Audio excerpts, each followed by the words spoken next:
Welcome to Pratap classes. दोस्तों, Pratap classes के YouTube channel पर आपका स्वागत है। आज है संडे और संडे के दिन आपको मिलेगी वीकली करंट अफेयर्स की क्लास। तो आज अपने पढ़ेंगे 29 दिसंबर से लेकर 4 जनवरी 2026 तक वीकली करंट अफेयर्स का रिवीजन करेंगे, क्योंकि जैसे ही संडे आता है तो संडे के दिन आपको वीकली करंट अफेयर्स की क्लास आपको मिलती है। और इस क्लास के अंदर अपने जो एक सप्ताह के अंदर हमने जो करंट पढ़ा है, आज की क्लास में अपने टॉप से टॉप 50 क्वेश्चनों का रिवीजन अपने करेंगे, क्योंकि ये साप्ताहिक करंट अफेयर्स की क्लास आपके लिए रामबाण साबित है। और जो भी साथी UPSC, RPSC, RAS, SI, bank, first grade, railway 2026 प्रत्येक एग्जाम के लिए डेली, वीकली, मंथली क्लासें आ रही है, तो उनको आप लगातार फॉलो करते रहिए और लगातार आपको ये क्लासें आपको मिलती रहेगी।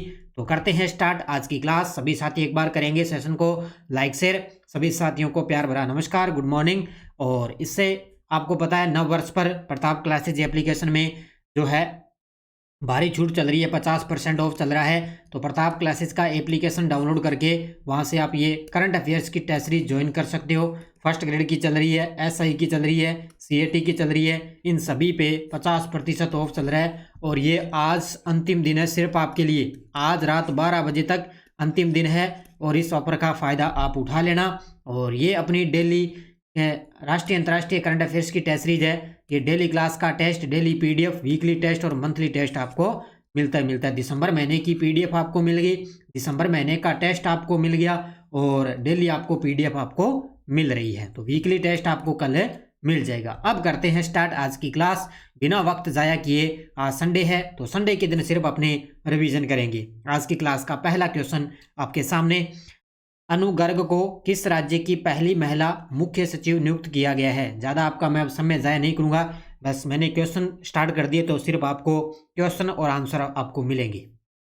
तो अनु गर्ग को किस राज्य की पहली महिला मुख्य सचिव नियुक्त किया जा चुका है, तो ये बनी है उड़ीसा राज्य की। किस राज्य की बनी है? उड़ीसा राज्य की। राष्ट्रपति द्रौपदी मुर्मू ने किस राज्य के करवार बंदरगाह से समुद्री यात्रा की है। तो राष्ट्रपति, अपने देश की राष्ट्रपति द्रौपदी जी मुर्मू हैं, इन्होंने किस राज्य के करवार बंदरगाह से समुद्री यात्रा की शुरुआत की थी, तो ये की थी कर्नाटक राज्य से। ये क्वेश्चन वैसे मैंने दिसंबर महीने की क्लास दी है ना, उसके अंदर मैंने आपको ये करवा दिए हैं।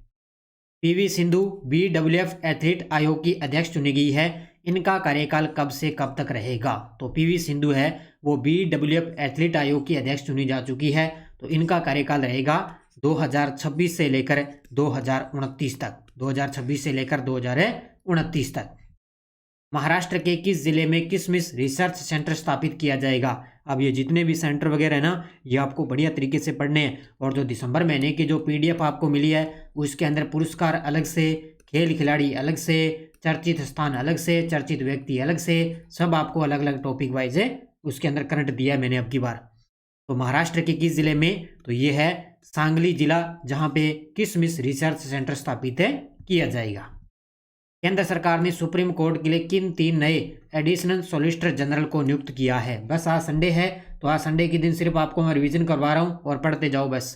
तो ये देवेंद्र पाल सिंह, कनक मेडेला, रविंद्र कुमार और अनिल कौशिक, इन तीनों को क्या है, नए एडिशनल सॉलिसिटर जनरल नियुक्त किया है। किसने? सुप्रीम कोर्ट के लिए। तो उत्तर होगा इसका उपयुक्त सभी। प्रसिद्ध रेत कलाकार और पद्मश्री पुरस्कार से सम्मानित सुदर्शन पटनायक ने विश्व रिकॉर्ड बनाने वाली शांता क्लॉज की विशाल मूर्ति का निर्माण है कहाँ पे किया है। तो ये सम्मानित है सुदर्शन पटनायक, और विश्व रिकॉर्ड बनाने वाली शांता क्लॉज की विशाल मूर्ति का निर्माण कहाँ पे किया है? लीलाद्री बीच, पुरी, उड़ीसा के अंदर। ये अपने जो 25 दिसंबर को क्रिसमस डे बनाते हैं ना, उन्हीं की मूर्ति इन्होंने बनाई थी। प्रधानमंत्री ग्राम सड़क योजना की शुरुआत कब की गई थी? ये देखो, ये मैंने आपको डेली की क्लास में लगभग योजना करवाई है। और आपने देखा होगा अभी किसका एग्जाम हुआ था, जमादार का हुआ था, उसमें कितनी सारी योजनाएं पूछी गई थी। तो याद रखना इनको अच्छे तरीके से। तो प्रधानमंत्री ग्राम सड़क योजना की शुरुआत हुई थी 25 दिसंबर 2000 को, क्योंकि अभी 25 दिसंबर को इसके 25 वर्ष पूरे हो चुके हैं। नागरिक उड्डयन मंत्रालय ने किसे एनओसी यानी कि नो ऑब्जेक्शन सर्टिफिकेट प्रदान किया है। यानी कि ऐसी कौन सी 2 एयरलाइंस है जिनको नो ऑब्जेक्शन सर्टिफिकेट प्रदान किया गया? एक तो है अल हिंद एयर और एक है फ्लाई एक्सप्रेस। इन दोनों को क्या है, नो ऑब्जेक्शन सर्टिफिकेट प्रदान है ये दोनों की दोनों एयरलाइंस है। परम रुद्र सुपर कंप्यूटर किस संस्थान में स्थापित है? परम रुद्र सुपर कंप्यूटर है वो किस संस्थान के अंदर स्थापित है किया गया? अभी इसका हाल ही में उद्घाटन हुआ है, तो किसने किया? आईआईटी पटना ने। Option number C, IIT Patna ने। ये मैंने आपको जो सुबह की क्लास में वन लाइनर करवाता हूँ ना, वहां पे ये मैंने क्वेश्चन आपको करवाया है। हाल ही में डीआरडीओ ने किस लंबी दूरी की निर्देशित रॉकेट पर का पहला परीक्षण किया है? हाल ही में डीआरडीओ ने किस लंबी दूरी की निर्देशित रॉकेट का पहला परीक्षण किया? तो वो है पिनाका LRGR 120। कौन सी होगी? पिनाका LRGR 120। ये जो है लंबी दूरी की एक रॉकेट का पहला परीक्षण किया है डीआरडीओ ने, और अभी हाल ही में 1 जनवरी को डीआरडीओ का 68वां स्थापना दिवस भी बनाया गया। ये चीजें मैंने उस दिन आपको बताई थी। अगला देखो, इसरो का प्रस्तावित तीसरा प्रक्षेपण पेड़ किस स्थान पर विकसित किया जाएगा? इसरो का प्रस्तावित है वो तीसरा जो प्रक्षेपण पेड़ है वो किस स्थान पर विकसित किया जाएगा? तो श्रीहरिकोटा आंध्र प्रदेश, क्योंकि टारगेट है 2027 के अंदर गगनयान, 2028 के अंदर चंद्रयान 4 और 2030 के अंदर मंगलयान 2 जाएगा। बस ये टारगेट फिक्स है, इनको अच्छे तरीके से याद रखना। इजराइल के प्रधानमंत्री बेंजामिन नेतन्याहू ने किसे 2026 में इजराइल शांति पुरस्कार से सम्मानित करने की घोषणा की है? बस आपको मैं रिवीजन करवा रहा हूँ, ज़्यादा आपका समय ज़ाया नहीं कर रहा। उत्तर होगा इसका डोनाल्ड ट्रंप। तो डोनाल्ड ट्रंप को 2026 के अंदर इजराइल शांति पुरस्कार से सम्मानित किया जाएगा। अगला, भारतीय तटरक्षक बल ने क्षेत्रीय स्तर का प्रदूषण प्रतिक्रिया अभ्यास RPREX 2025 कहाँ आयोजित किया है? तो वर्तमान में भारतीय तटरक्षक बल के जो 26वें महानिदेशक हैं वो है परमेश शिवमणि। कौन है? परमेश शिवमणि। तो इन्होंने क्षेत्रीय स्तर का प्रदूषण प्रतिक्रिया अभ्यास RPREX 2025 कहाँ पे किया? मुंबई के अंदर। कहाँ पे किया है? मुंबई। दोहा में आयोजित FIDI विश्व रैपिड शतरंज चैंपियनशिप 2025 में महिला वर्ग में कांस्य पदक किस भारतीय खिलाड़ी ने जीता है? ये लीजिए भी। अब इसके साथ में महिला वाला भी याद रखना और पुरुष वाला भी याद है कर लेना, क्योंकि दोनों में से कोई भी आपसे एग्जाम में पूछा जा सकता है।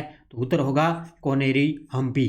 अब महिला के अंदर तो कोनेरी हम्पी आ गई, और पुरुषों के अंदर जीता है अर्जुन एरिगेसी ने। इन दोनों ने इसके अंदर कांस्य पदक जीता है। विजयवाड़ा में आयोजित 87वीं सीनियर राष्ट्रीय बैडमिंटन चैंपियनशिप में महिला एकल वर्ग का खिताब किस भारतीय खिलाड़ी ने जीता है? क्योंकि जब जब महिला की बात आएगी ना, अगर एकल खिलाड़ी है कोई महिला एकल वर्ग में अपनी भारतीय खिलाड़ी, तो निश्चित तौर से वो एग्जाम में प्रश्न आएगा। तो ये जीता है किसने? सूर्या करिश्मा तामीरी। कौन है? सूर्या करिश्मा तामीरी ने 87वीं सीनियर राष्ट्रीय बैडमिंटन चैंपियनशिप में महिला एकल वर्ग का खिताब जीता है। पुरुष T20 अंतर्राष्ट्रीय मैच में 8 विकेट लेने वाले पहले गेंदबाज बनकर इतिहास रचने वाला खिलाड़ी कौन है? पुरुष T20 अंतर्राष्ट्रीय मैच में देखो एक ही मैच के अंदर 8 विकेट लिए हैं, और ऐसा खिलाड़ी है कौन है? सोनम येसी। और इनका संबंध है भूटान देश से।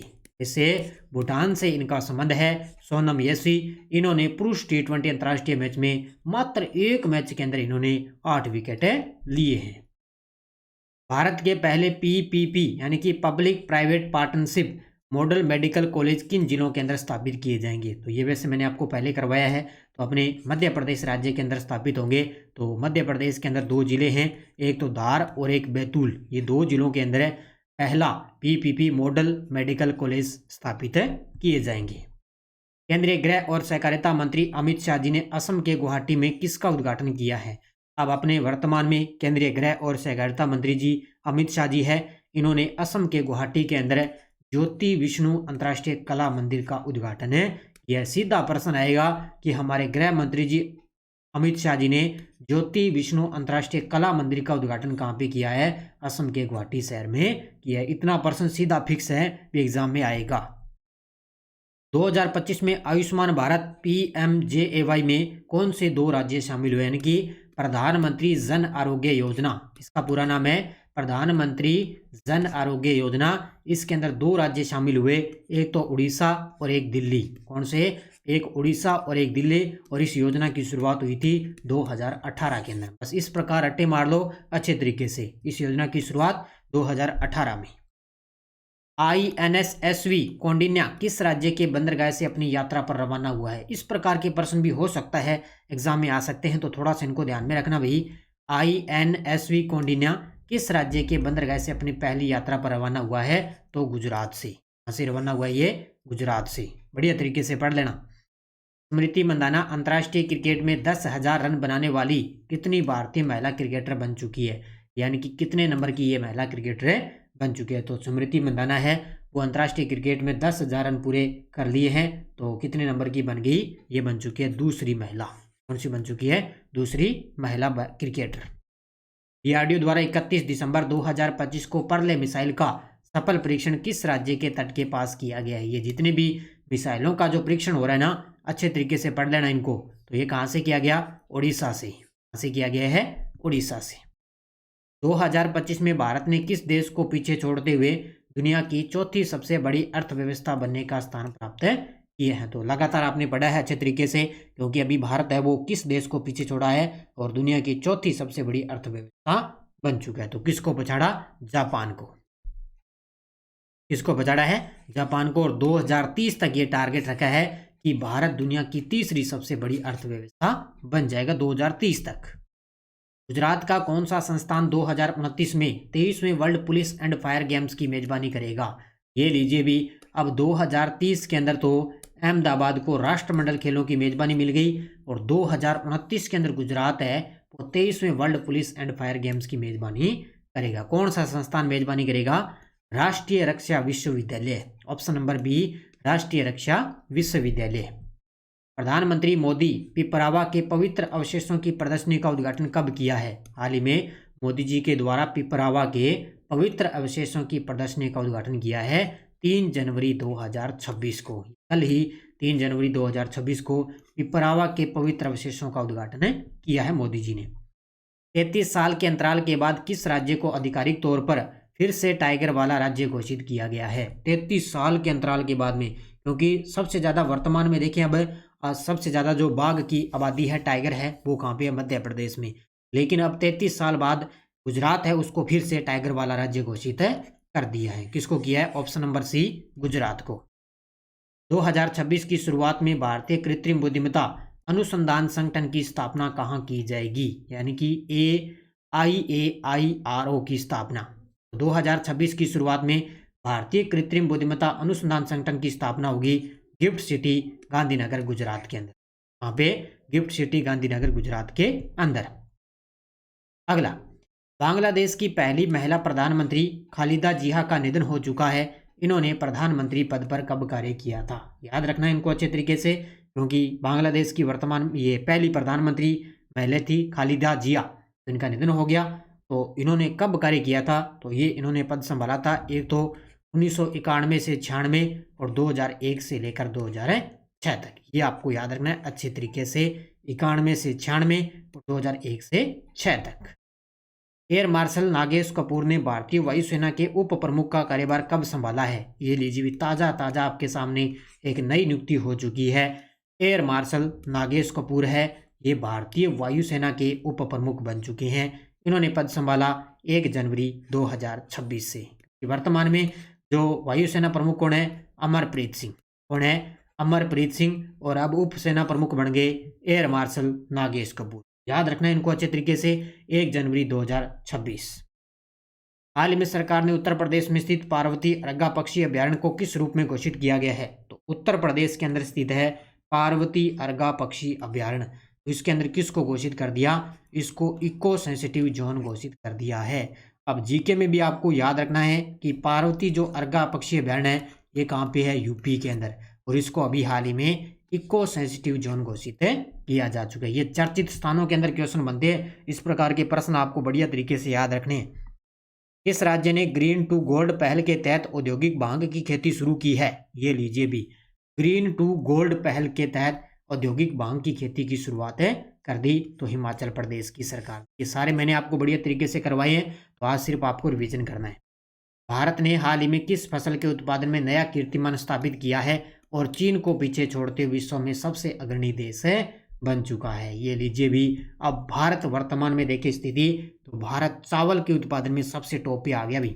हमें चावल के उत्पादन में सबसे टॉप पे, और पछाड़ा किसको है? चीन को पीछे पछाड़ दिया है। राष्ट्रपति ने वर्चुअली किस राज्य में स्थित इग्नू क्षेत्रीय केंद्र और कौशल केंद्र का उद्घाटन किया? ये काफी चर्चा में अभी, याद रखना। तो राष्ट्रपति ने वर्चुअली माध्यम से इग्नू क्षेत्रीय केंद्र और कौशल केंद्र का उद्घाटन किया है उड़ीसा के अंदर, अभी किया है उड़ीसा राज्य में। चीन के किस संस्थान के शोधकर्ताओं ने 1 टन के वाहन को 700 किलोमीटर प्रति घंटा की गति से चलाने का सफल परीक्षण किया है? 700 किलोमीटर प्रति घंटा की गति से चलाने का परीक्षण किया है 1 टन का जो वाहन है उसको। ये चीन का एक कौन सा संस्थान है?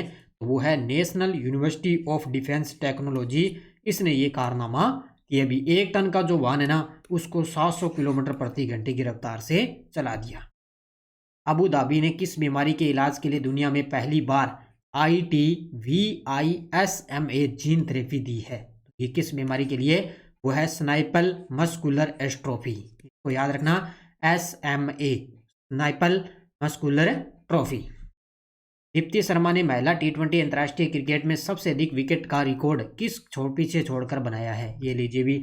अब दीप्ति शर्मा काफ़ी वैसे भी चर्चा में है, क्योंकि दीप्ति शर्मा की बार जो महिला प्रीमियर लीग होगा उसके अंदर सबसे महंगी खिलाड़ी बनी है, दीप्ति शर्मा चुनी गई है। तो उसके अंदर महिला T20 अंतर्राष्ट्रीय में सबसे अधिक विकेट का रिकॉर्ड है वो किसे पीछे छोड़कर बनाया?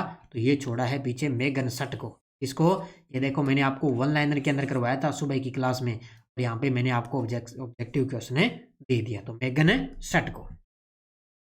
नोवाक जोकोविच को 13वें मोहम्मद बिन राशिद अंतर्राष्ट्रीय खेल पुरस्कार में किस श्रेणी के लिए सम्मानित किया गया है?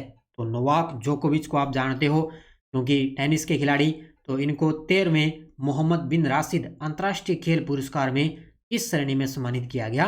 Global lifetime achievement award में, global lifetime achievement award की श्रेणी में सम्मानित किया गया। 1 जनवरी 2026 को नए साल में प्रवेश करते ही यूरो अपनाने वाला 21वां देश कौन बन चुका है? ये लीजिए भी, जब नव वर्ष की शुरुआत हुई उसी दिन यूरो को अपनाने वाला 21वां देश बन चुका है बुल्गारिया। क्योंकि यूरो है ना, यूरो ये एक प्रकार की मुद्रा है। क्या है?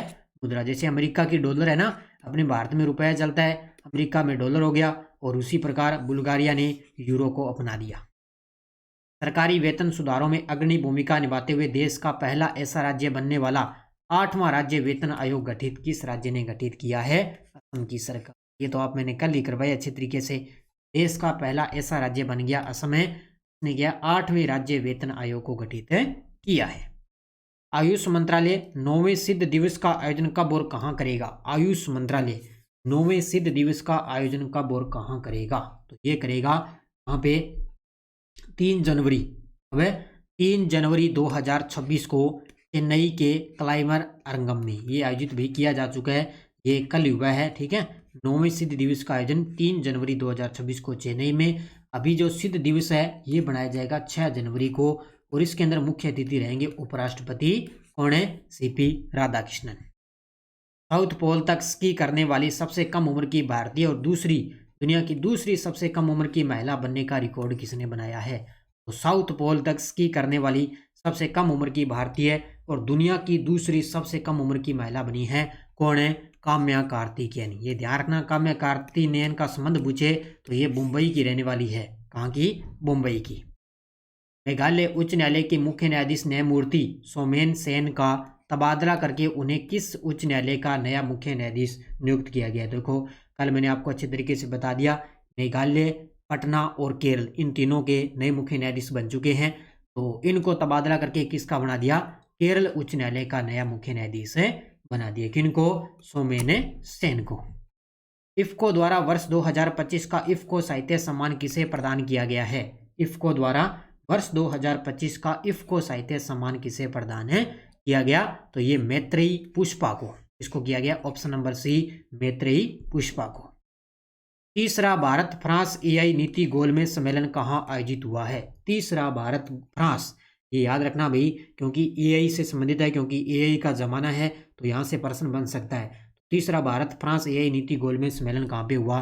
बेंगलुरु के अंदर। अब बहुत से साथी इसका उत्तर दिल्ली लगा के आएंगे भी, आप सोचेंगे भी दिल्ली होगा, दिल्ली नहीं, ध्यान रखना इसका बेंगलुरु होगा।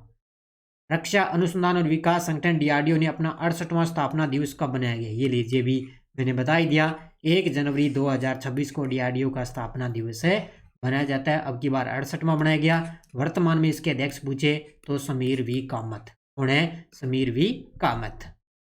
क्षेत्रीय मुक्त डिजिटल स्वास्थ्य शिखर सम्मेलन 2025 कहाँ आयोजित किया गया? तो क्षेत्रीय मुक्त डिजिटल स्वास्थ्य शिखर सम्मेलन 2025 कहाँ पे हुआ? नई दिल्ली के अंदर। ये आज की क्लास का अंतिम क्वेश्चन है आपके सामने। ये लगभग मैंने आज की क्लास में टॉप से टॉप 50 क्वेश्चनों का रिवीजन मैंने करवा दिया है। ये थी आज की अपनी क्लास। सभी साथी करेंगे वीडियो को जाते जाते लाइक शेयर, और ये ऑफर का फ़ायदा आप जरूर उठा लेना, क्योंकि नए वर्ष की शुरुआत पे ये ऑफर चल रहा है। जो भी साथी अभी भी इस ऑफर से वंचित है तो इसका फ़ायदा आप जरूर उठा लें, क्योंकि एक तो अपनी ये फर्स्ट ग्रेड की करंट अफेयर्स की टेस्ट सीरीज चल रही है, राष्ट्रीय अंतर्राष्ट्रीय राजस्थान तीनों का करंट एक साथ उपलब्ध है। एसआई की करंट अफेयर्स की टेस्ट सीरीज है, राष्ट्रीय अंतर्राष्ट्रीय राजस्थान तीनों का करंट आपको दिया जा रहा है। ये आप दोनों जरूर ज्वाइन करें, क्योंकि आने वाला एग्जाम है वहाँ से करंट बनेगा। बाकी रीट मेंस एसएसटी की चल रही है, वो भी आप ले सकते हो। डेली वीकली करंट अफेयर्स की है, वो भी आप ज्वाइन कर सकते हो। तो सभी साथी करेंगे वीडियो को जाते जाते लाइक शेयर। आज सिर्फ मैंने फटाफट आपको रिवीजन करवाया है। तो धन्यवाद। जय हिंद, जय भारत, जय राजस्थान।